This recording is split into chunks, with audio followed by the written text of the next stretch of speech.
Hi, I'm Beth Meverden, and I'm the author of Churching Kids: 4 Keys to Keeping Your Children Engaged in Church.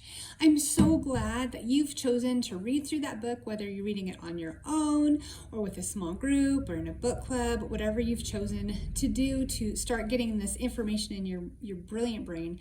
I'm just really grateful.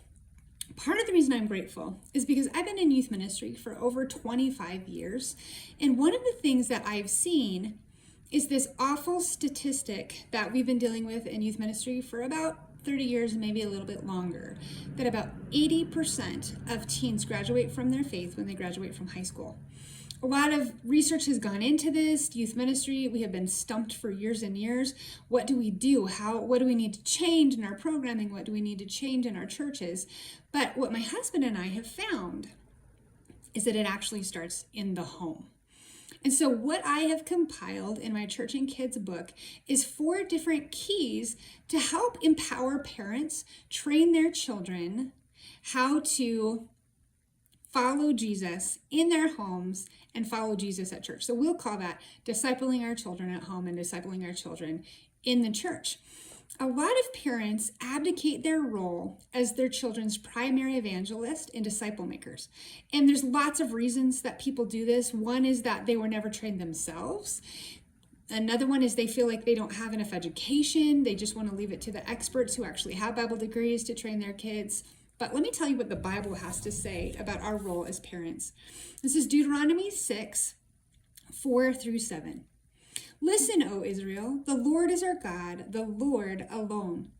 And you must love the Lord your God with all your heart, all your soul, and all your strength. And you must commit yourselves wholeheartedly to these commands that I am giving you today. Repeat them again and again to your children. Talk about them when you are at home and when you're on the road and when you're going to bed and when you are getting up.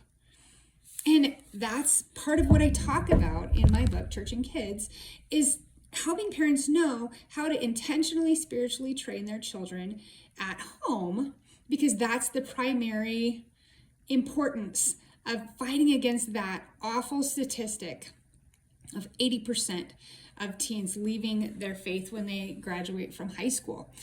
It really does start in the home, and I give you lots and lots of tips and tools about what that looks like, even when you have a teenager.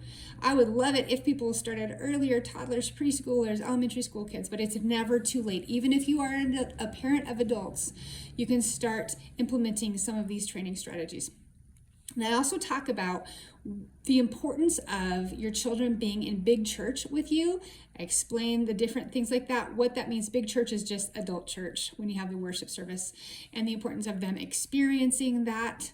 And then also the importance of the third key is having a church skill set, knowing how to serve and why that is so important for them continuing in their faith in church as adults.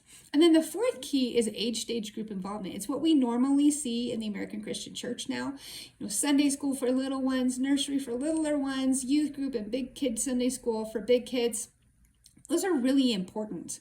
All 4 of those keys, when they're blended together, they make this awesome, I don't know if a vaccine is a good word for that, or inoculating our children from that awful Exodus disease of leaving the church.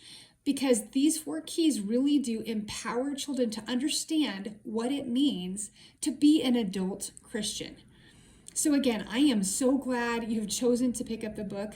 I hope you will go through it as a book club or a small group as well. Please feel free to DM me on Instagram at Training Your Child anytime. You can also email me at trainingyourchild@gmail.com. If you have any questions, you have any insights, any thoughts, I really want to hear what you have to say. And I'm so excited that you are taking the time to train your children, that you are taking the time to disciple your children at home and disciple your children at church. Thank you so much. On their behalf, I say thank you.